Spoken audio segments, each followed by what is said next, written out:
Vale, perfecto. Ya está grabando. Bueno, buenos días a todos. Gracias por asistir, por ser puntuales, muchos de vosotros. Bueno, como ya sabéis, estamos desde la empresa se están proponiendo diferentes cursos, charlas, talleres, pues sobre diferentes temas que afectan a la salud, a la prevención de riesgos, bueno, pues para promover también hábitos saludables. Y una de las charlas que nos llegó fue la de prevención de ictus. Bueno, Ushua de Adacen es compañera de un ex compañero nuestro, Fernando Elord, y a través de él contactamos y bueno, nos pareció muy interesante el tener esta charla. Y bueno, pues os voy a dejar con ella, encantada Ushua, y nada, y a ver qué podemos aprender, qué nos cuentas, y, y nada, y gracias a todos. Bueno, buenos días. Espero que se me oiga bien, que se oiga correctamente, ¿vale? Me disculpáis porque he pasado una afonía hace nada, ayer me incorporé, con lo cual si me falla en algún momento la voz, pues me disculpáis, ¿vale? Bueno, primero de todo, gracias por contar con Adacen para este tipo de iniciativas, para, bueno, pues todo lo que tenga que ver con la mejora de la salud y la prevención de lo que es el daño cerebral y en concreto sobre el ictus. Bueno, pues creemos que es una labor social que puede realizarse desde la asociación y también desde las empresas, ¿no? Bueno, lo primero de todo comentar que para quien no conozca a DACEN, somos la asociación que trabaja con personas y familias que han sufrido daño cerebral.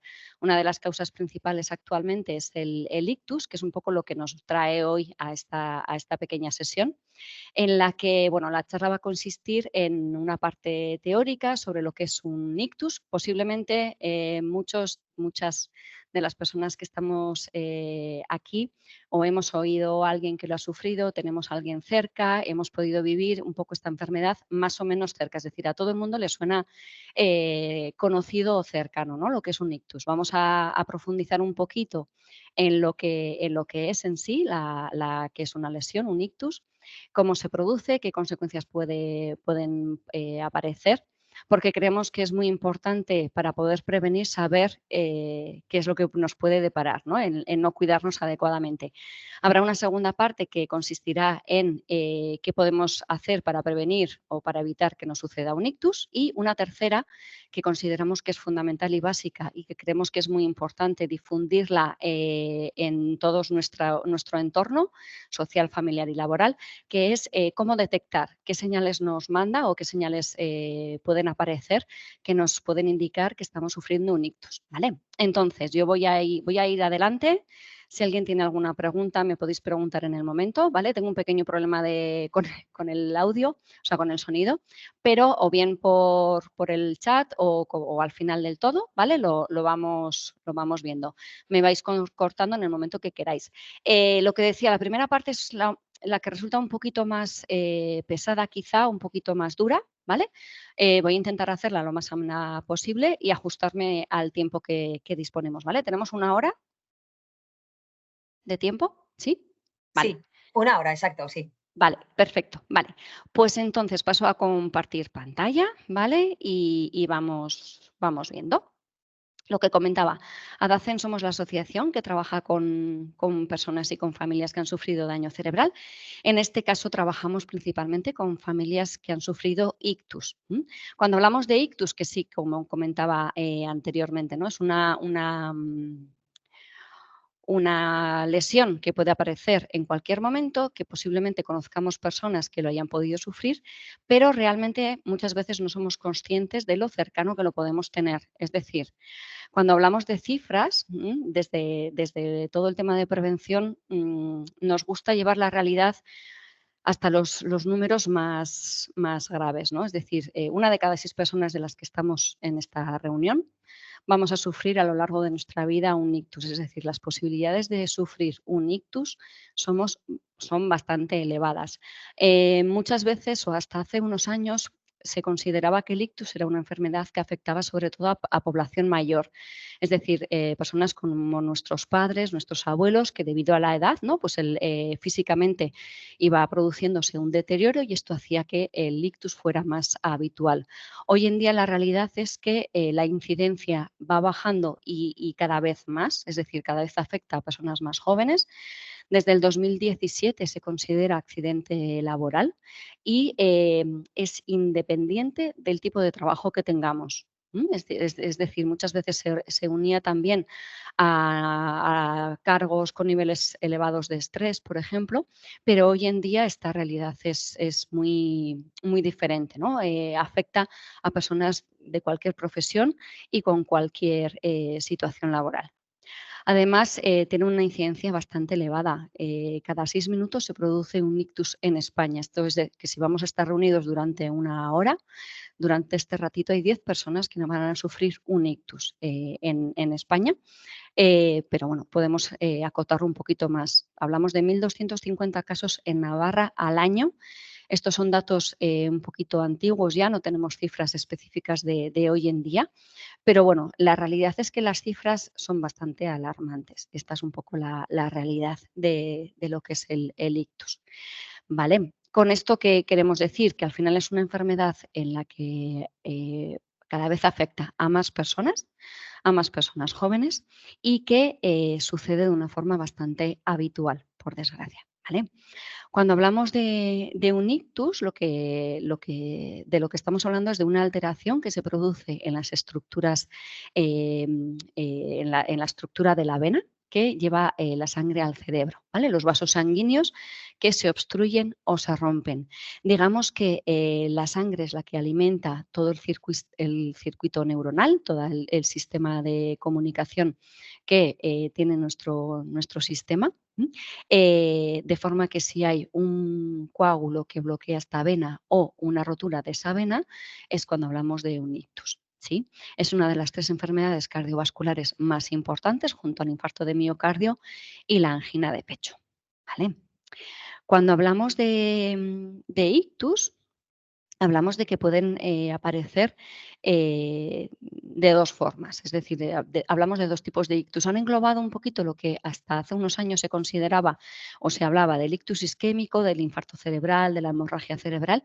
Digamos que le han puesto a toda esa terminología un título, ¿no? Una bolsa que engloba todas estas posibilidades. El ictus isquémico o este coágulo que se produce en la vena que lleva la sangre al cerebro, se produce en un 80% de los casos, tiene mayor incidencia y hay una buena noticia y es que tiene posibilidad de intervención médica.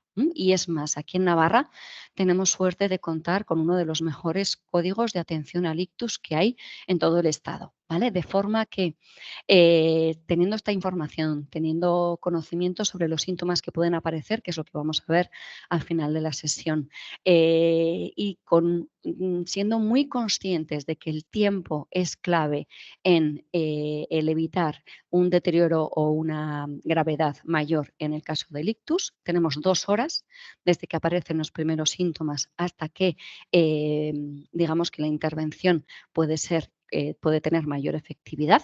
En el caso del ictus isquémico, el que se da en un 80% de los casos con este bloqueo de la vena,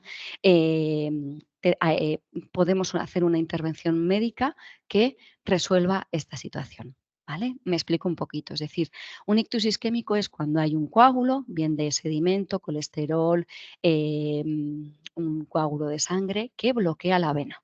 Si vemos en la imagen, desde el bloqueo, que es este puntito negro hacia adelante, lo que sucede es que deja de haber riego sanguíneo, es decir, la sangre deja de fluir. Cuando la sangre deja de fluir, lo que sucede es que todo el tejido que hay de ese punto en adelante eh, muere, ¿vale? Es decir, nuestro sistema funciona a través de alimento, por decirlo así. Nuestro cuerpo necesita alimento, necesita oxígeno, la sangre tiene ambos componentes y es vital para que el cerebro funcione de forma adecuada. Cuando el cerebro no recibe alguno de estos nutrientes de la forma en la que lo necesita, lo que sucede es que las neuronas, que son las que transmiten esa información a todo nuestro sistema, se desconectan. ¿vale? Con lo cual, si visualizamos un poquito, estas venas que llevan sangre al cerebro, que mantienen conectadas nuestras neuronas, en el momento en el que hay una obstrucción, de ese punto en adelante deja de fluir la sangre, las neuronas se desconectan, es como si fuese una desconexión eléctrica, un fundido eléctrico. Las neuronas empiezan a apagarse y entonces es cuando empezamos a percibir esa sintomatología, de la que hablaremos un poquito más adelante, ¿vale? Si respondemos de una forma rápida e inmediata, lo que decía, dentro de estas 2 primeras horas, activando el código ictus, tenemos posibilidades que tras una buena intervención médica, que en Navarra la tenemos, bien a través de medicación o bien con una intervención relativamente sencilla, puede solucionarte esta obstrucción, ¿vale? Es decir, podemos eliminar esa obstrucción y si no ha pasado demasiado tiempo, que nuestras neuronas vuelvan a reactivarse o que el apagado, por decirlo así, un poquito de forma coloquial, sea menor, es decir, que las consecuencias sean menores, ¿vale? Tenemos también esta segunda posibilidad, que es el ictus hemorrágico, en el que la vena se rompe, ¿vale? Cuando la vena se rompe, lo que sucede es que el riego sanguíneo deja de aparecer, es decir, el flujo sanguíneo se bloquea, igual que en la primera situación, pero es que además la sangre que fluye fuera de esa vena lo que hace es tapar el tejido cerebral, es decir, ese taponamiento hace que la lesión sea mayor, ¿sí? Que haya mayor cantidad de tejido afectado. Es decir, si en el ictus isquémico las neuronas se van apagando por falta de riego, ¿sí? En el caso del ictus hemorrágico, las neuronas se apagan por falta de riego y ese taponamiento del tejido, con lo cual habitualmente la lesión es mayor, es más grave y suele haber mayor riesgo de fallecimiento. Y como podemos entender, la posibilidad de intervención médica es muchísimo menor. Es decir, hoy en día no hay una intervención médica en la que me permita cerrar esa vena, coserla, ¿vale? O taponar esa herida. La limitación que tenemos en este segundo caso es mayor. Con lo cual, es muy importante ser conscientes, sabiendo un poquito esta pequeña teoría, que el tiempo puede correr a nuestra favor o en nuestra contra en este caso. ¿Vale? Vale. Tenemos que ser conscientes también que el ictus tiene un 40% de mortalidad. Es decir, las posibilidades de fallecer en un caso de ictus, sobre todo cuando no se responde de forma rápida, es bastante elevado. Además, decir que es la primera causa de muerte en mujeres. ¿M? Por delante de enfermedades como el cáncer, por ejemplo, que consideramos que hoy en día es una de las enfermedades más graves que afecta a las mujeres. El ictus estaría por delante, siendo la primera causa de fallecimiento en mujeres. Y aquí la explicación tiene una doble vertiente, es decir, ¿por qué es la primera causa de muerte en mujeres?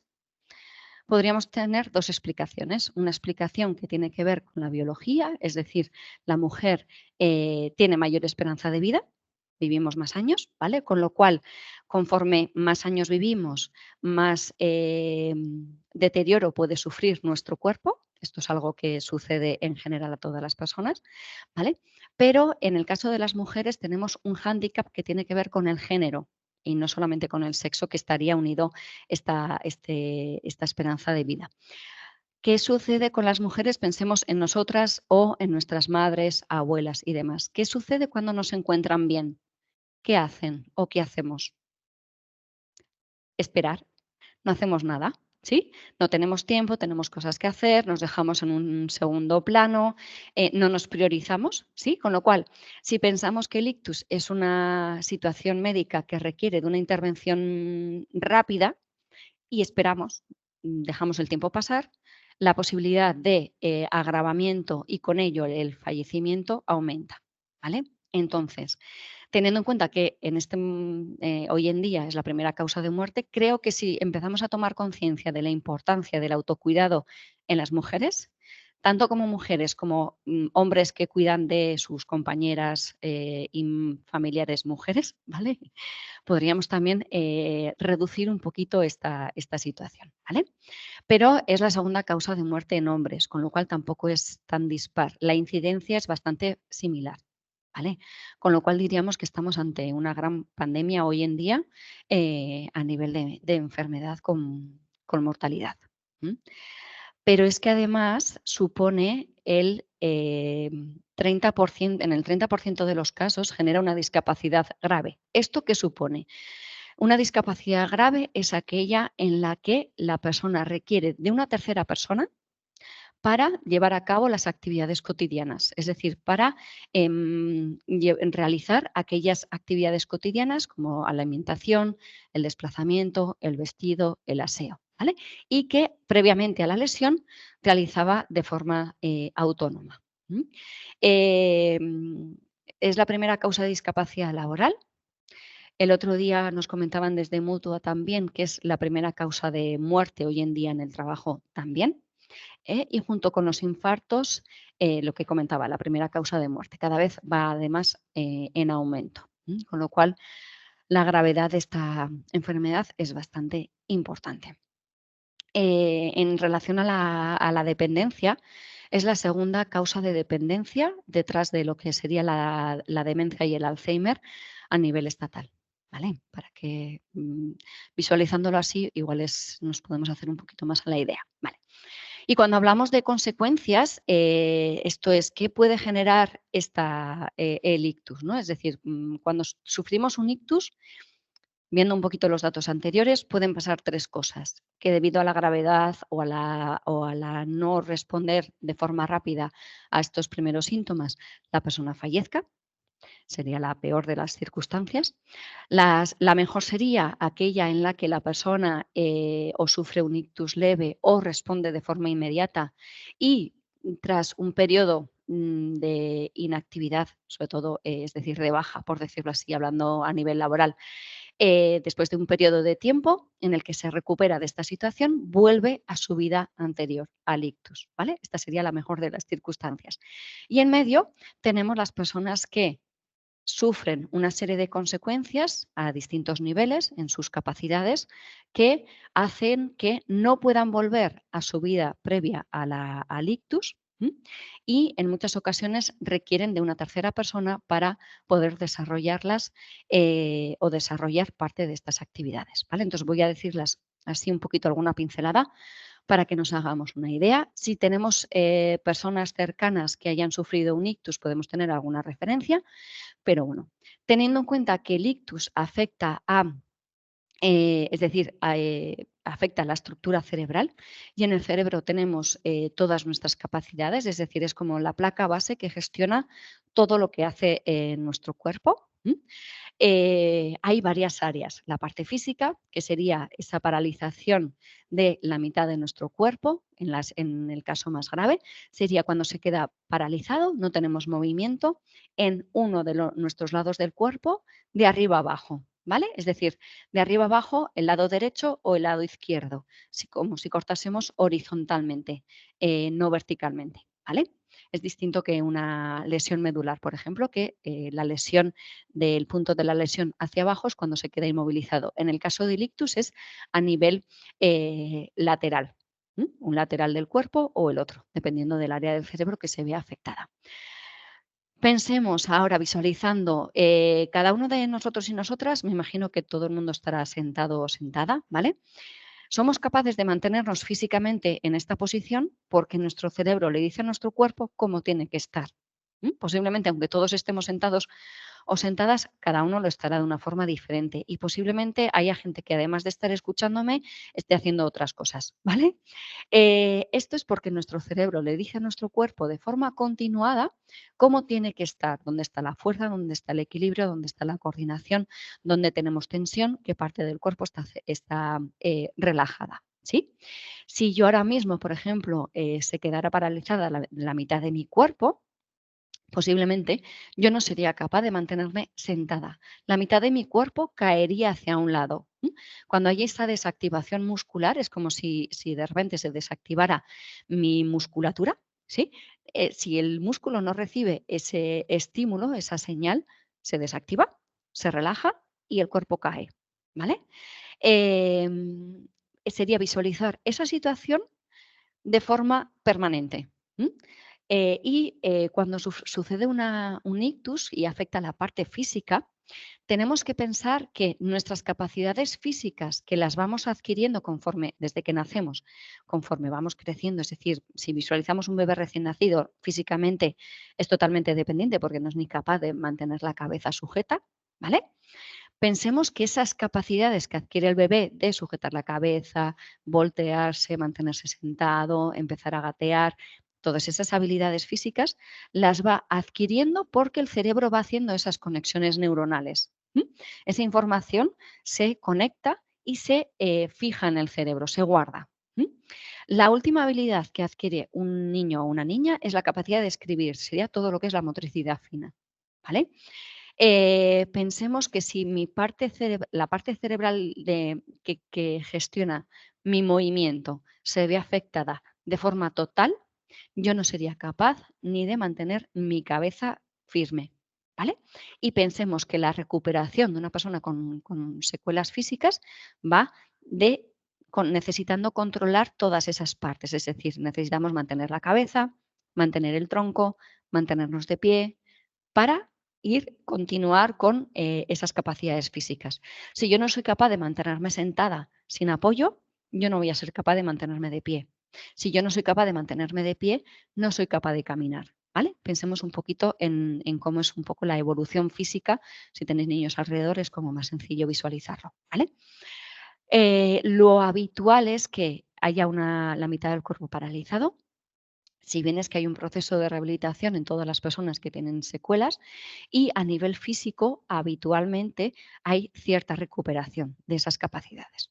Si visualizamos a nivel de imagen tipo de una persona con un ictus y secuelas físicas, sería la persona que camina con una marcha un poquito inestable, igual la pierna oscila, es decir, hace un recorrido un poquito más amplio que el movimiento habitual al caminar y habitualmente la mano y el brazo están o recogidas hacia arriba o caídas como inertes, ¿vale? ¿Por qué? Porque habitualmente es más sencillo recuperar la capacidad de movimiento de una pierna que requiere de una información que va más como en banda ancha que lo que es la motricidad fina que necesitamos para poder mover la mano. Por eso, habitualmente, una persona que sufre un ictus y tiene una hemiplegia, que es la palabra para esta parte, posiblemente camine, pero tenga más dificultades para movilizar la mano. O la mano se haya quedado con cierto movimiento torpe. ¿Vale? Esto a nivel físico. Puede haber también, aunque no haya problemas físicos de movimiento, puede haber problemas de coordinación, de estabilidad, de equilibrio, ¿sí? De forma que igual yo físicamente no tengo limitaciones, es decir, soy capaz de caminar, de moverme sin dificultades, pero quizá a la hora de mantener el equilibrio o de andar por un espacio, por un terreno un poquito irregular o de subir escaleras, tenga ciertas dificultades, ¿vale? Hablando un poquito en los extremos. Pensemos también que toda la parte sensorial, es decir, los sentidos, los controla también el cerebro y puede haber alteraciones a nivel de sensibilidad, tanto por exceso como por defecto. Personas que ven doble, ven borroso, pierden campo visual, es decir, de un punto hacia adelante no ven, o que tienen falta de sensibilidad en algunas partes del cuerpo. ¿Vale? Realmente, viéndolo a grosso modo, pueden ser secuelas no tan graves, pero pensemos o imaginémonos que debido a un ictus no seamos capaces de volver a saborear o a oler nada más el resto de nuestra vida, ¿vale? Una cosita que no he comentado antes es que un ictus no modifica la esperanza de vida de la persona. Es decir, si yo sufro un ictus con 45 años, mi esperanza de vida puede mantenerse hasta los 80, 85, 90 años, ¿sí? Con esas limitaciones nuevas que yo tengo por la lesión, ¿vale? Vale, cuando hablamos a nivel cognitivo, lo que podemos imaginarnos son secuelas similares a lo que es la demencia y el Alzheimer. ¿Vale? Pérdida de memoria, dificultades a la hora de planificar, organizar, aprender y demás. Los extremos serían desde la persona que pierde la capacidad de recordar todo lo que acaba de hacer hace 5 minutos, que sería la situación más grave, ¿vale?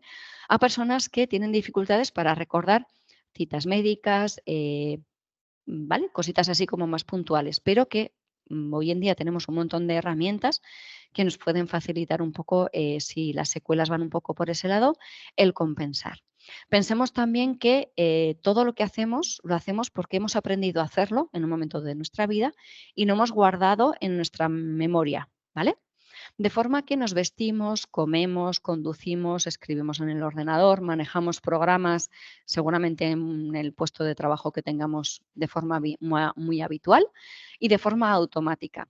Todo eso está guardado en el cerebro. Si yo tengo una lesión, un ictus, y esa información se borra, puede que yo no sea capaz de recordar cómo se utiliza el programa X que necesito para trabajar, o puede que no sea capaz de recordar los pasos que tengo que dar para vestirme, ¿vale? Que muchas veces cuesta un poquito más. Es decir, desde lo más complejo, complicado, como sería manejar todo lo que utilizáis de forma habitual en vuestro puesto de trabajo, a cosas tan básicas y sencillas como puede ser vestirme solo, comer, ducharme, ¿sí? No nos damos cuenta, pero si os paráis a pensar, todas las actividades que hacemos de forma cotidiana, que hacemos de forma automática, las hemos aprendido y no nos paramos a pensar en cómo las hacemos. Pero nos vestimos de una forma concreta, nos duchamos de una forma concreta, con unos pasos determinados. Si nos saltamos pasos, no llegamos a poder acabar la tarea de forma eficaz, ¿vale? Algo nos faltará. Y la lesión cerebral puede hacer que estos pasos se hayan borrado, se hayan mezclado o tal. Con esto, ¿qué quiero decir? Que puede que yo no tenga ningún tipo de dificultad física, pero si mi parte cognitiva está alterada y sobre todo esta parte de las funciones ejecutivas, que se llaman, que es lo que os estoy comentando, necesite de alguien a mi lado que me esté constantemente recordando, es hora de ducharte, quítate la ropa, abre el agua caliente, regula la temperatura, mójate primero, luego el jabón. Es decir, que me vaya dando, me vaya marcando todos esos pasos para llevar a cabo esa tarea, ¿vale? En tareas complicadas o en tareas sencillas. Además, puede verse también afectado el lenguaje, es decir, nosotros hablamos, yo estoy hablando ahora, bla, bla, bla, bla, bla, y no estoy pensando en cada una de las palabras que digo, estoy pensando en lo que os quiero transmitir y automáticamente mi cerebro hace la frase, estructura la frase, el verbo, el adjetivo, ¿sí? Porque hemos automatizado nuestra forma de, es decir, nuestra comunicación está automatizada. Vosotros me estáis escuchando, la parte de la información que queréis guardar la guardaréis, otra se perderá por el camino, ¿sí? Pero todo el mundo me está entendiendo porque el sistema funciona. Cuando hay una lesión cerebral puede que este sistema se rompa y que o bien yo no sea capaz de expresar, es decir, pierda mi capacidad de hablar y o diga palabras muy concretas o frases hechas muy cortitas o cambie las palabras, confunda una palabra con la otra, me cueste hablar mucho más a la hora de articular, hable más despacio porque todo lo que es la articulación me cueste más o incluso me cueste hacer las frases. Sería parecido a aprender un idioma nuevo. ¿Cómo hablamos cuando estamos aprendiendo un idioma nuevo? ¿Cómo funciona nuestro cerebro cuando aprendemos un idioma nuevo? Sería un poquito esa misma idea, ¿vale? Y a la hora de comprender, lo mismo. Si mi cerebro no es capaz de entender lo que escucha, lo que oye, no va a poder ni guardarlo, ni traducirlo, ni demás. Y luego está toda la parte de la conducta y de las emociones. Aquí a mí siempre me gusta hablar de filtros, esos filtros que aprendemos y que gestionamos también de forma automática, que nos dicen cómo nos tenemos que comportar en cada espacio y en cada sitio y qué se puede hacer y qué no se puede hacer. ¿Mm? Muchas veces lo que puede pasar con un ictus es que estos filtros desaparezcan y yo haga y diga lo primero que se me pasa por la cabeza. Y pensando así fríamente decimos, bueno, pues a veces apetece poder decir lo que te pasa por la cabeza, ¿no? Y no ponernos filtros, pero si nos paramos a pensar realmente, es un problema importante. Si yo pienso lo primero que, o sea, digo lo primero que se me pasa por la cabeza, sin valorar consecuencias sociales, consecuencias personales, familiares y demás, puede haber un problema social y familiar muy importante, ¿vale? Tanto a la hora de hacer como a la hora de expresar. ¿Sí? Con lo cual, todas estas consecuencias, que pueden ser muy variadas, va a depender del área del cerebro que esté afectada, de la gravedad de la situación, de la lesión y de la recuperación de esta persona, afecta a la persona que sufre el ictus y a su entorno familiar. ¿Vale? ¿Sí? Hasta aquí la parte más dura, ¿vale? La parte de la teoría. Bien, pero después de ver todo esto, que es lo más duro, tenemos buenas noticias, que es que el 80% de los factores que desencadenan un ictus o los factores de riesgo se pueden modificar, se pueden controlar y se pueden gestionar. Es decir, en este punto hablamos de papeletas, coloquialmente también, ¿vale? Es decir, ¿cuántas papeletas tengo para sufrir un ictus? ¿Cuántas podemos quitarnos? ¿Sí?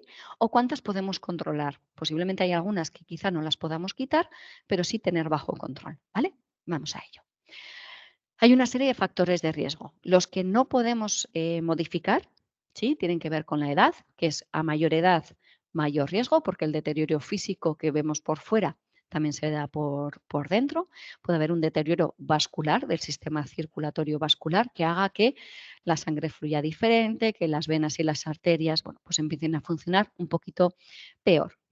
Y que conforme vayamos cumpliendo años haya mayor riesgo de sufrir un ictus. Unido a esto tenemos el sexo y el género, ¿vale? Por un lado, las mujeres tenemos mayor esperanza de vida, con lo cual mayores riesgos y además este concepto del que hablaba antes, del concepto de autocuidado. Es decir, tenemos que ser conscientes de que no podemos obviar los síntomas si los reconocemos en nosotras o en la persona que tengamos enfrente, ¿vale? Porque el riesgo es importante, ¿vale?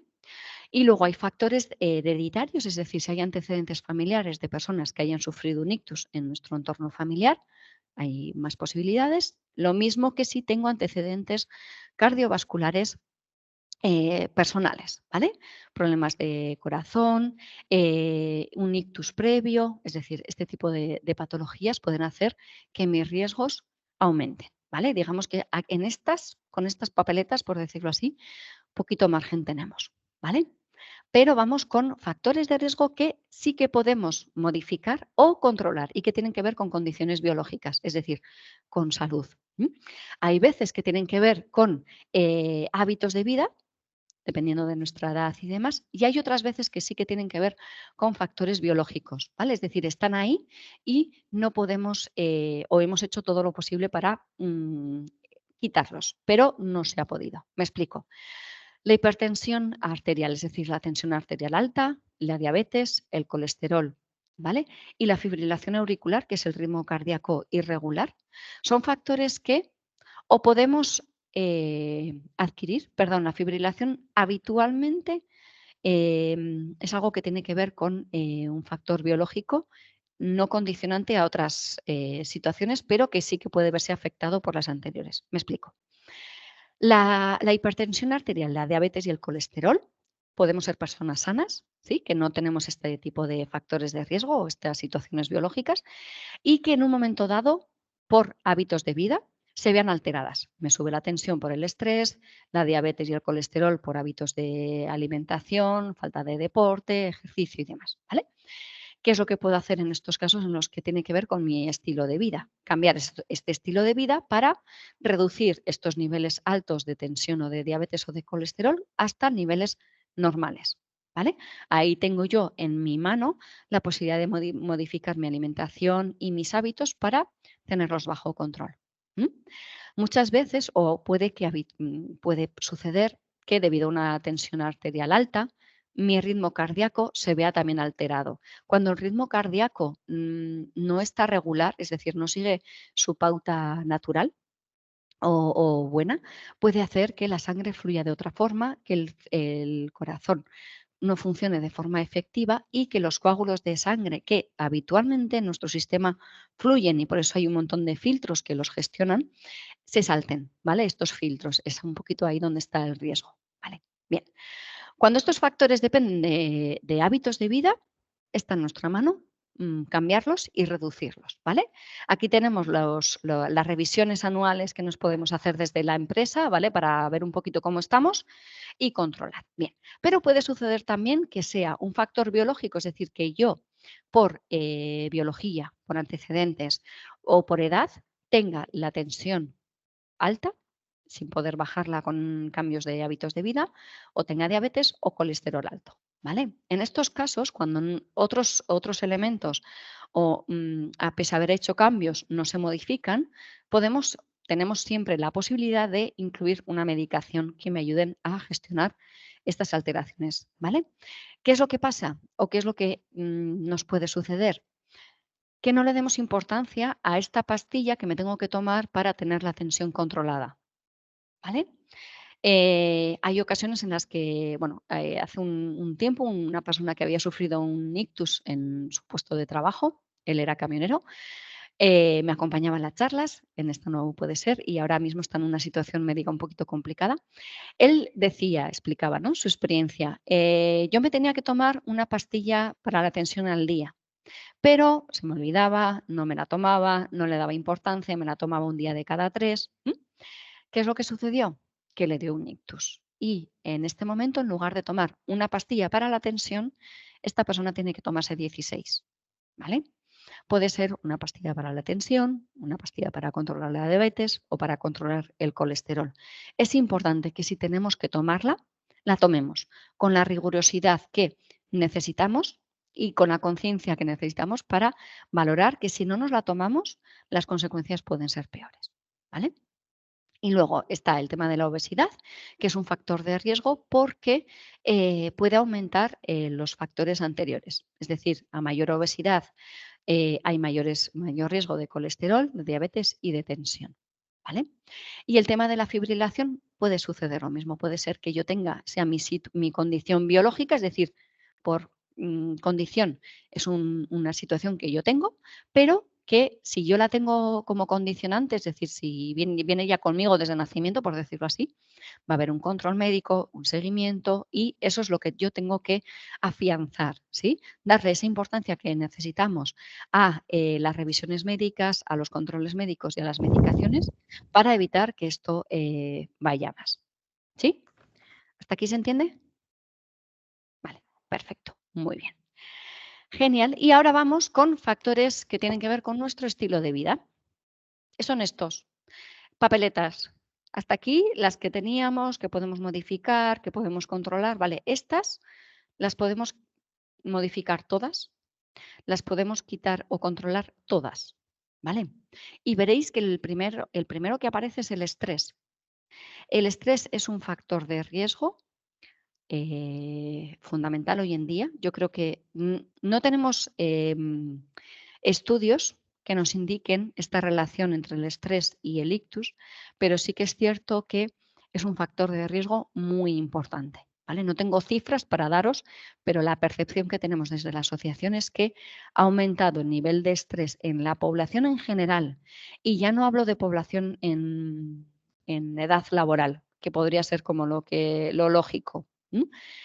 Este tipo de charlas también las desarrollamos con población jubilada. Y yo este punto, al principio de las charlas, no lo planteaba como tan prioritario, hasta que empezaron a aparecer las personas mayores, ¿vale? Mayores de 65 años, llegaban a las charlas, perdón, llego tarde porque he tenido que, perdón, no me voy a tener que ir antes porque tengo no sé qué, no paro de hacer cosas, tengo miles de responsabilidades, ¿vale? Todo el mundo, toda la población en general, creo que estamos viviendo una situación de estrés muy importante y además un estrés continuado, ¿vale? ¿El problema dónde está? Cuando este estrés no lo gestionamos de forma adecuada, porque puede que por mi dinámica, por mi trabajo, por mi situación familiar personal, tenga estrés, ¿vale? Puede que yo tenga estrés, sea consciente de él y que sea algo puntual, que se da en un momento, en un periodo concreto y ya está. Y el resto de mi vida transcurre con cierta tranquilidad. Puede que sea un estrés continuado, que es cuando podemos empezar a tener más problemas. Y el mayor problema es cuando este estrés hace que deje de ser consciente del resto de parámetros. Me explico. Si pensamos en el día a día de cualquiera de nosotros y de nosotras, ¿vale? Que estamos trabajando el tiempo que sea y posiblemente en el trabajo estemos constantemente haciendo cosas, ¿vale? Habitualmente, dependiendo del puesto de trabajo y de la empresa en general, hay como un montón de proyectos, tiempos y demás a los que hay que ajustarse, que suele generar estrés. Pero además, habitualmente, y hoy en día cada vez más, salimos de trabajar y seguimos con ese ritmo frenético de actividad, de estrés, de responsabilidades, de actividades, de otra serie de cosas. ¿Qué es lo que puede suceder? A mayor nivel de estrés, más fumo, si fumo, más bebo, menos ejercicio hago, peor como, ¿sí? De forma que mi autocuidado va a ser menor. Esto es lo que hace el estrés. Sucede lo mismo con factores como la depresión y la ansiedad, ¿vale? Lo que hacen este tipo de enfermedades, por llamarlas, por englobarlas todas en el mismo sitio, es taparme los ojos, ¿sí? Dejo que me lleve esa situación y no presto atención a lo que yo necesito para cuidarme, ¿vale? Por eso el estrés hoy en día es tan grave, por decirlo así. Lo que hace es que dejo de ser consciente del resto de mis hábitos y habitualmente los dejo de lado. No tengo tiempo. Es decir, voy corriendo todo el día, voy de un sitio para otro, salgo de trabajar y tengo miles de obligaciones que hacer. Llego a casa a las 10 de la noche, me voy a poner a hacer una alubia verde porque es muy sano y así me cuido y hago un poquito de ejercicio. No, posiblemente no haya hecho nada de ejercicio, llega a casa, me siento en el sofá, esto es un ejemplo muy banal, pero para que seguramente nos ubiquemos. Llego a casa a las 10 de la noche, cojo el pan, el chorizo, me siento en el sofá y con una cervecita porque me apetece y porque yo me lo he ganado y me siento tranquilamente, ¿vale? Hasta el día siguiente. Muchas veces el estrés hace que visualicemos un poquito esto así, ¿vale? Ya digo, es un ejemplo como muy banal, ¿vale? Pero está ahí. Es importante ser conscientes de que si hay niveles de estrés, tengo que intentar, por un lado, intentar reducirlos en la medida de lo posible, introducir técnicas que me ayuden a gestionar emocionalmente ese estrés, mindfulness, relajación y demás, y sobre todo ser conscientes de que no puedo dejar de lado estos hábitos saludables, ¿vale? Es un poquito lo más importante en este sentido. ¿M? Vale. Cuando hablamos de factores de riesgo, tabaco, si yo pregunto, es complicado, no me vais a contestar todos, ¿vale? Pero si pregunto, ¿fumáis? Posiblemente un porcentaje muy elevado de gente o la respuesta generalizada sea no. El número de población que ha dejado de fumar es muy importante, ¿vale? Con lo cual está muy bien y cada vez fuma menos personas. Genial. Cuanto menos fumemos, mejor. Lo ideal sería tabaco cero, ¿vale? Pero si fumamos, pues con cuanto menos fumemos, mejor. Lo que hace el tabaco es llenar de sedimento las paredes de las venas, ¿sí? Si las paredes de las venas se van llenando de sedimento, tabaco, alcohol, colesterol, la vena se va estrechando y la sangre deja de fluir al ritmo que tiene que hacerlo, ¿vale? Bien. Pero si yo pregunto, ¿bebéis? La respuesta habitual es, bueno, pues lo normal, ¿no? Una cerveza de vez en cuando, un vaso de vino. Bebemos de forma social, es decir, bebemos cuando quedamos con gente, quedamos para echar el vermú, quedamos para ver el partido de fútbol, quedamos para comer, comemos y bebemos, ¿vale? Un poquito, es algo social, ¿sí? Bebemos más personas de las que fuman o de las que fumamos, ¿vale? Y el alcohol también es un elemento que genera ese sedimento y esa destrucción de las neuronas, ¿vale? El tema de las drogas, lo mismo. El consumo de drogas también ha ido en aumento, ya no tanto en población joven, sino que personas de mediana edad, ¿vale? También empiezan a ser consumidoras habituales. Sedentarismo. Si yo pregunto, ¿hacéis deporte? Me decían el otro día, no es tanto hablar de hacer deporte como hablar de hacer ejercicio, ¿sí? Porque hablar de deporte es como que ya tenemos ahí unas connotaciones, es más hacer ejercicio. ¿Estamos activos físicamente? ¿Hacemos alguna actividad? ¿Caminamos?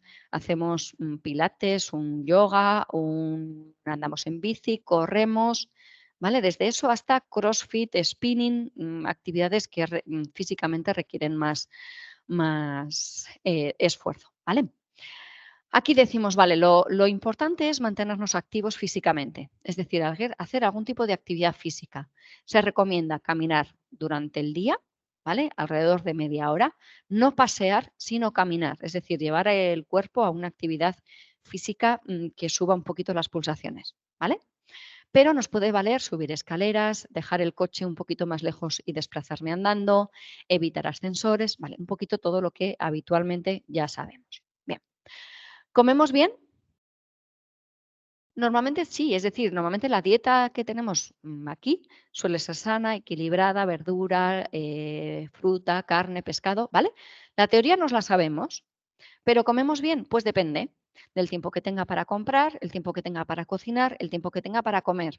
Si tengo un día frenético de miles de millones de cosas de un sitio para otro, pues muchas veces quizá como de mala manera o me como un pincho y sigo tirando el día, ¿vale? Entonces es importante ser conscientes de mis hábitos de alimentación, ¿vale? Anticonceptivos orales. Lo marco aquí también porque es importante, sobre todo los más antiguos.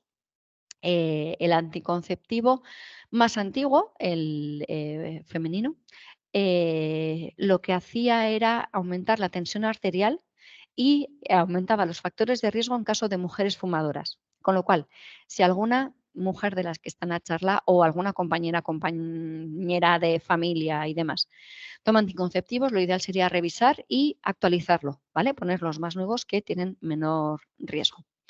Y luego, como comentaba, estos factores emocionales, ¿vale? La ansiedad y la depresión, pues sucede un poquito similar a lo que sería el estrés, ¿vale? ¿Hasta aquí queda claro? Vale, muy bien. Esta parte ya nos la sabíamos, pero viendo lo anterior de qué es cómo sucede un ictus y qué puede pasar con esta, que la teníamos todo el mundo muy claro, porque todo el mundo sabe y lo oímos y lo volvemos a oír y nos lo vuelven a repetir, de la importancia de cuidarse, de la salud, de hábitos saludables, ¿vale? Pues igual ahora conectamos las cosas un poquito diferentes y decimos, bueno, pues igual puedo hacer algo. Mi pregunta es, ¿cuántas papeletas tenéis y cuántas podéis quitaros? ¿Vale? Hasta ahí. Venga. Con lo cual, tenemos qué es, cómo podemos evitarlo, pero ¿sabríamos detectar un ictus? Por desgracia, y es uno de los objetivos que tenemos desde ADACEN, el 60% de la población no sabe cómo detectar un ictus, es decir, qué síntomas aparecen, qué señales, ¿no?, nos manda el cuerpo cuando empieza a fallar. Es a lo que vamos ahora. Me parece importante, con lo cual os podemos mandar unos pequeños trípticos y demás para que podáis tener en papel, ¿vale? Donde aparece toda esta información de forma muy, muy esquemática y muy visual para que tengáis, ¿vale? Esta parte, contarla, hablarla, explicarla a vuestros compañeros, compañeras si no han podido venir, pero en la familia y si tenéis niños y niñas pequeñas o hijos, hijas, ¿vale? Contarlo también. ¿Por qué? Porque muchas veces las personas adultas estamos con niños y niñas y ellos, o sea, solos, ¿vale? Un niño o una niña o un par con un adulto solo. ¿Qué es lo que pasa? Que si a ese adulto le pasa algo, sufre un ictus, el niño necesita saber reconocer estas señales, ¿vale? Es muy importante. Nos sucedió una vez, dimos una charla, esta misma charla en una empresa. Al poco tiempo, una participante de la charla sufrió un ictus en su casa. Ella había contado esta información, se la había contado a sus hijas. Las hijas reconocieron los síntomas y actuaron a tiempo, ¿vale? Por eso es muy importante darles esta información a los niños y a las niñas, porque en vez de generarles estrés, ¿vale? Lo que va a hacer va a ser darles herramientas para saber qué hacer en caso de que pase, ¿vale? Y nos pueden, decimos desde aquí, salvar vidas, ¿vale? Vamos allá. Pueden aparecer, son 6 síntomas, pueden aparecer todos de una forma muy grave o de formas más leves. Cuando sucede de forma grave, habitualmente yo no tengo por qué saber qué está pasando, pero algo está pasando, con lo cual mi reacción va a ser de alarma, ¿vale? Vamos a ver la alarma grave, pero también las que pueden ser más leves, ¿vale? Esas señales que igual no, me cuesta un poquito más reconocer o podría hacer que no la reconociera tan claramente, ¿vale? Pueden aparecer y quedarse o aparecer y desaparecer. Por eso, siempre, si sospechamos, si vemos alguno de los síntomas, aunque luego desaparezcan, tenemos que actuar igual, ¿vale? Es decir, acudir a urgencias para que hagan una valoración, un reconocimiento y valoren qué es lo que está pasando, ¿vale? Vamos a ello. 6 síntomas. Primero, pérdida de fuerza, sensibilidad o disminución de la coordinación de la mitad del cuerpo, ¿vale? Como veis en la imagen, un lado está como apagadito y el otro está normal, ¿vale? Si a mí me sucede de forma grave, Es un poco lo que os decía, si mi cerebro de repente, yo sufro un ictus y se desactiva todo mi lateral izquierdo, automáticamente yo me caería de la silla, ¿vale? Si esto sucede, posiblemente, no sabemos qué ha pasado, pero algo grave está pasando, porque además posiblemente yo no sea capaz de levantarme, ¿vale? Puede suceder también de forma más leve, es decir, y puede suceder solamente en una extremidad, en un brazo o en una pierna. ¿Cómo puedo reconocerlo? Cuando sucede en las manos o en los brazos, tengo la referencia de que una mano está torpe, le cuesta más, me cuesta más atinar, tengo menos coordinación, la siento diferente y la otra está normal, ¿vale? Tengo una referencia de mi mano que está como siempre y la otra que está diferente. Puedo notarlo, por ejemplo, si estoy escribiendo en el ordenador y en una mano escribe normal como siempre y la otra me cuesta o teclar la tecla o atinar con la letra o coordinar, ¿vale? Puedo intentar coger cosas y que se me caigan, puedo no tener fuerza en una mano y en la otra sí, ¿vale? Cualquier diferencia entre un lado y el otro sería una señal de alarma, ¿vale? Pero puede suceder también en las piernas o en los pies. Me tropiezo, se me arrastro el pie, no lo puedo levantar bien. Hubo una ocasión en una charla en la que un señor me decía, a mí me dio un ictus y yo notaba algo raro. Todo el mundo que ha sufrido un ictus y nos ha reflejado luego los síntomas nos dicen que las sensaciones son raras, que no las habían sentido nunca, ¿vale? Yo creo que este también es un dato muy importante. Todas estas sensaciones, todos estos síntomas hacen que nos sintamos de forma diferente, algo que no habíamos sentido nunca, ¿vale? Este señor decía que él se sentía raro porque andaba pisando huevos. Y decimos, pues no sabemos cómo es pisar andando, o sea, andar pisando huevos, pero es una sensación extraña, ¿vale? Con lo cual, primer síntoma, esta sensación extraña en un lado o en otro, desde una paralización, pérdida de fuerza o pérdida de sensibilidad, ¿vale? Pensar también que si tenemos antecedentes familiares o algún factor de riesgo, puede hacer ya que yo esté un poquito sobre alerta, ¿vale? Siguiente síntoma, dificultad para hablar o para entender cuando me hablan. Si yo ahora mismo dejo de poder hablar y balbuceo o no me salen las palabras o me quedo, ah, em, eh, eh, posiblemente no sepáis lo que está pasando, pero algo me está pasando porque estoy actuando de forma diferente, ¿vale? Puede suceder que hable, que me cueste más, que esto, y entonces hablo, pero mi discurso no es lógico, no tiene lógica, no tiene sentido, ¿sí? O incluso en una conversación, estar hablando de algo y que la otra persona hable de repente de otra cosa diferente, que le preguntemos algo y nos conteste algo que no tiene nada que ver, que le cueste encontrar las palabras, pueden ser señales que hagan que me indiquen que algo está pasando, ¿vale? Pérdida de sensibilidad en la cara. Esto sería similar a esta pérdida de fuerza física en un lado o en el otro, pero que afecte solamente a mi cara, ¿vale? Es cuando se desconecta toda la comunicación y mi cara, mi musculatura, se desactiva, ¿vale? ¿Qué es lo que sucede? Que mi ojo y la comisura del ojo y de la boca se bajan para abajo, ¿vale?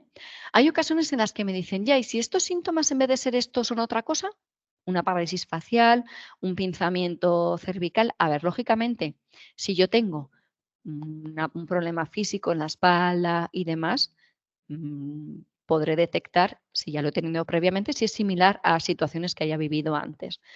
Si es algo que parece nuevo, siempre decimos, ante la duda, preguntar. ¿Vale? Vamos, preguntamos, consultamos, hablamos de si tenemos sobre todo factores de riesgo, ¿vale? Antecedentes familiares, factores de riesgo, tensión, picos de estrés, ¿vale? Cualquier cosita que nos pueda o que pueda servir al médico para poder hacer una valoración adecuada, ¿vale? Venga.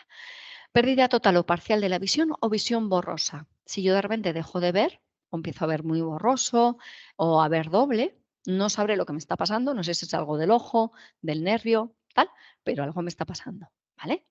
Hay ocasiones en las que esta pérdida visual igual no la reconocemos tan fácil como otras, ¿vale?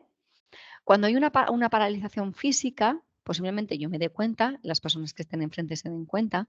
Cuando hay problemas a la hora de hablar, igual yo inicialmente no me doy cuenta, pero sí que el resto del mundo que tenga alrededor lo va a ver, ¿sí? Pero en el caso de la visión, por ejemplo, puede ser más complicado reconocerlo.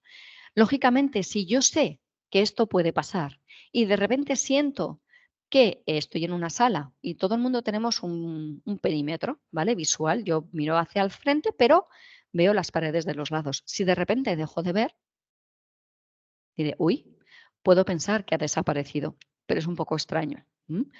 Me giro y lo veo, ¿vale? Ahí tenemos esas señales. Os comentaba, el compañero que me solía acompañar a realizar estas charlas, él tuvo un ictus mientras conducía un camión, un tráiler, ¿vale? Bajando un puerto. Empezó con un dolor de cabeza muy fuerte, que es un síntoma que veremos ahora, y de repente dejó de ver el retrovisor del camión, es decir, más de medio metro puede medir el retrovisor. De repente había desaparecido, pero se giraba y lo veía. Miraba para el frente y no lo veía, pero lo tocaba y sí que lo notaba, ¿vale? Él ahí es cuando empezó a darse cuenta de que algo raro le estaba pasando. ¿Mm? ¿Vale? Venga. Otro síntoma, pérdida de o disminución de la conciencia. Puede que sea este el único síntoma que aparezca, ¿vale? Con lo cual es complicado reconocer si es por un ictus o puede ser una baja de tensión, una X, ¿vale? X circunstancia. Si estamos con personas alrededor y nos dicen, bueno, es que llevo una temporada de estrés muy alto, hoy me he levantado un poco extraño, no me siento muy bien y de repente se desmaya, bueno, podríamos ser. Si no hay exceso de calor o una persona que nos diga, no, soy de tensión baja, es decir, podemos valorar un poquito, ¿vale? Una de las cosas que aparece si tenemos otro tipo de sintomatología, persona que viene y dice, me duele muchísimo la cabeza y de repente se desploma, bueno, pues ahí tenemos un par de síntomas, ¿vale? Si este síntoma va unido a otros, en este caso siempre hay que colocar a la persona en posición de seguridad, que es de medio lado. Nos da igual el lado, ¿vale? ¿Por qué? Porque hay muchas ocasiones en las que este desvanecimiento va unido a vómito en propulsión. Si la persona se desvanece y empieza a vomitar en propulsión, ¿vale? Es otra señal, ¿vale? De que puede estar pasando. Y necesitamos que la persona esté de medio lado para evitar que se ahogue, ¿vale? Y el último sería dolor de cabeza muy intenso, de inicio brusco y distinto del habitual. Este síntoma da mucho miedo porque habitualmente todo el mundo, hay algunas personas que quizá no, sufrimos de dolor de cabeza en algún momento, ¿vale? Es distinto del habitual. Habitualmente el dolor de cabeza empieza de menos a más, va en aumento, ¿sí? Este empieza de repente, ¡pum! Un golpe muy fuerte en la cabeza y una sensación de quemazón y demás. Incluso la migraña con aurea va de menos a más. Es un dolor de cabeza diferente. ¿Vale? Bien. Resulta que estamos trabajando y el compañero o la compañera nos dice que hoy está muy torpe, que no sabe qué le pasa en las manos, que no atina bien y empieza con un dolor de cabeza muy fuerte. Vale. Empezamos a sospechar, ¿vale? Con lo cual, en caso de sospecha, hay un pequeño testeo que podemos hacer, ¿vale? Son todo actividades que requieren que los dos lados de nuestra cara y nuestro cuerpo funcionen igual, ¿vale? Y que la señal del cerebro esté funcionando al 100%. Le podemos pedir que sonría, que saque la lengua, que hinche los carrillos, ¿vale? Que sople, ¿sí? Que son actividades que hacemos automáticamente si yo pido sonreír. Sonreímos, ¿vale? Automáticamente. Si uno de los dos lados de la cara no se levanta, es que algo está pasando. Podemos pedirle que levante los dos brazos a la vez, ¿vale? Que puede levantarlos en distintas alturas, o pedirle que cierre los ojos y se toque la nariz, ¿vale? En situaciones normales lo haremos sin problemas, pero cuando hay un ictus, puede que este movimiento sea muy complicado, ¿vale? Para hacer. Y podemos pedirle que haga o repita una frase larga y lógica, depende si conocemos a la persona o no, ¿vale? O podemos leer una frase y pedirle que la repita. Esto nos ayuda a ver si nos entiende, si nos comprende, si puede hablar, si puede articular, ¿vale? ¿Sí? Hasta aquí tendríamos los síntomas y el pequeño testeo que suele ayudar a valorar un poquito más, ¿vale? ¿Sí? Venga. ¿Qué hacemos en caso de que aparezcan uno, dos, tres síntomas? Y vemos que puede ser un ictus? ¿Qué hacemos? Llamamos al 112, ¿vale? Como comentábamos, tenemos hasta 2 horas de margen de tiempo. ¿Esto qué quiere decir? Que si por un casual nos llama nuestra madre, nuestro padre, que vive en Tudela, y nos dice que se ha levantado raro, que tiene dolor de cabeza, que no se encuentra muy bien, sabemos que tiene la tensión alta y que está tomando medicación para el colesterol. Anda esta temporada un poquito más así, andamos un poquito ahí con sospechillas de que algo no va bien, ¿vale? Y nos dice esto y le decimos, mamá, vete a urgencias. Y nos dice, ay, no, que ya he llamado al médico y ya me ha dicho que me ve la semana que viene. Vale, cogemos el coche, vamos hasta Tudela, ¿vale? Que tenemos tiempo, cogemos a nuestra madre, padre, familiar y la llevamos a urgencias, ¿vale? Tenemos este margen de 2 horas, que significa que cuanto antes mejor, pero que tenemos ese margen de tiempo, ¿vale? Para actuar. Si vemos, por ejemplo, que no nos hace caso o que nos puede costar un poquito el tema del desplazamiento. Vale. Llamamos al 112 y si, dependiendo de la gravedad de la situación en la que esté la persona, o nos mandan a la ambulancia o nos dicen que venga la persona a urgencias. Vale. Si nos dicen, vale, que mandamos a la ambulancia, primero de todo, quitaremos todo lo que pueda oprimir las vías respiratorias de la persona. Pañuelos, fulares, mascarillas o lo que tenga, ¿vale? Le tumbamos con la cabeza y los hombros un poco elevados, es decir, nos ayudamos de la gravedad. Intentamos evitar que esté sentado en sillas que no tengan tope, ¿vale? Si puede estar sentado en un sofá con los lados del que no se vaya a caer, nos puede valer, ¿vale? No es necesario moverlo. Pero si no tenemos, lo mejor es al suelo, apoyado contra la pared, los hombros y la cabeza más altas que el resto del cuerpo. ¿Por qué? Porque la gravedad me ayuda. Necesito que la sangre fluya al cerebro lo más despacio posible, ¿vale? De forma que intentaré que esté un poquito más elevada, ¿vale? Pero resulta que en un momento dado pierde la conciencia y en ese momento necesitamos tumbarle de medio lado, ¿vale? Posición de seguridad. Quizá podemos tener la cabecita un poquito más elevada, ¿vale?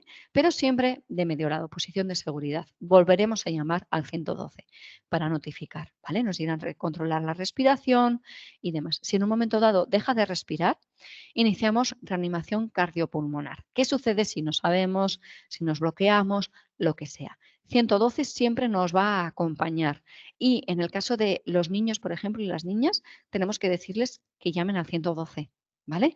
Que llamen y que desde ahí les van a indicar lo que tienen que hacer y les van a acompañar durante todo el tiempo. Vale, bien. ¿Qué no tenemos que hacer? Aquí hay una parte que pone coger un coche para ir al hospital y decimos, parece de lógica y de sentido común. Bueno, hay muchísimas personas que ante síntomas leves dicen, vale, no me encuentro bien, vale, pues cojo el coche y me voy a urgencias. Bueno, así en frío, pensado en frío, decimos, no tiene sentido. Además estamos aquí en el tema. Pero no sería la primera vez que una persona con síntomas de ictus coge el coche y se va al hospital solo o sola, ¿vale? No dejamos a una persona con sintomatología que se vaya a urgencias en coche. Le acompañamos, le llevamos y si podemos ir 2 personas en vez de una, mejor. ¿Por qué? Porque la situación se puede agravar, es decir, los síntomas pueden ir a peor.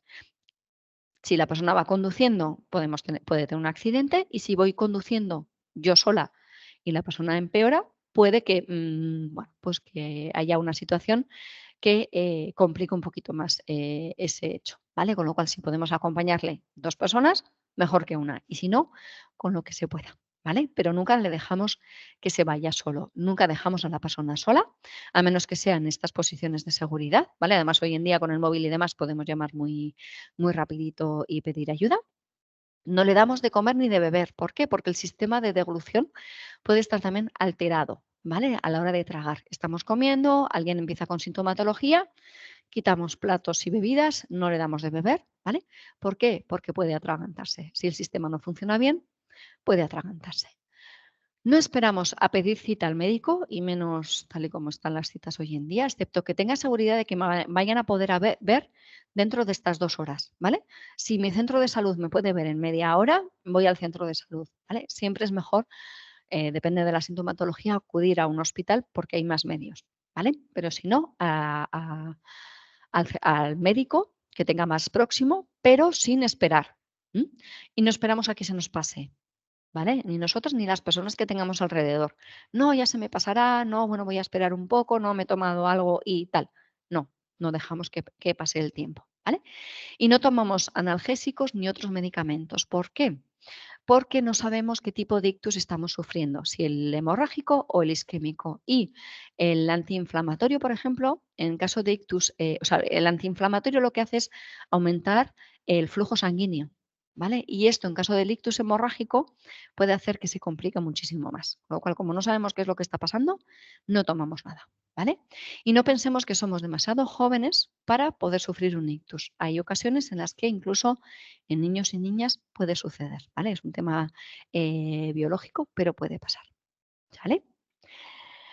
Os dejo aquí una página web que se creó el año pasado con juegos muy sencillos, que si tenéis menores, bueno, pues como es como muy fácil para integrar toda esta información, podéis hacer un pantallazo, apuntarosla o lo que queráis, ¿vale? Y si no os la dejaré. Y hasta aquí era mi parte, ¿vale? Dudas, preguntas, lo que necesitáis, me compartís. Nada, gracias, Usúa. La verdad que ha sido muy clara. Bueno, al principio estábamos todos un poco, bueno, se puede utilizar la palabra, aunque sea un poco más sonante, acojonados, ¿eh? Porque bueno, lo que has ido contando, pues bueno, pues es bastante, pues eso, dramático y bueno, y es real. Lo peor de todo es que es real, ¿no? Porque ya la estadística 1 de cada 6, pues ya pone los pelos de punta. Pero bueno, creo que ha sido muy positiva, sobre todo la parte final, la de vamos a quedarnos con lo que podemos cambiar, con lo que está en nuestra mano, con ese 80%, ¿no? Y sobre todo con los consejos que nos has dado al final bueno, pues de cómo detectarlo, que creo que ha sido muy positivo. Sí que te voy a pedir, bueno, ya que nos envíes esos trípticos para dejarlos en las oficinas, en, Sí. en las obras. Y bueno, por mi parte, agradecidísima, lo has explicado perfecto. Sí que es verdad que ha sido, ya te digo, la primera parte estábamos ahí todos tragando saliva, porque pero bueno, es verdad que hay casos y yo creo que todos conocemos a alguien cercano al que ha sufrido un ictus en mayor o menor medida, con mayor o con menor secuela. Y bueno, que a mí me ha parecido una charla muy interesante.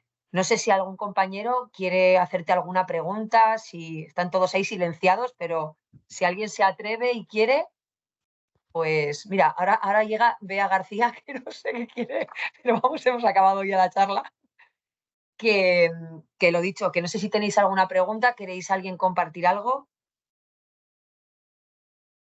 Nada, pues Ursúa, muchas gracias. Espero que os haya gustado, yo creo que ha sido muy interesante y compartiré el vídeo con todas aquellas personas que no se han podido conectar y lo mismo con los trípticos. Y la verdad que lo explicáis fenomenal, desde Adacen hacéis un trabajo maravilloso y nada, y gracias por compartirlo con nosotros. Pues gracias a vosotros y vosotras por esta posibilidad.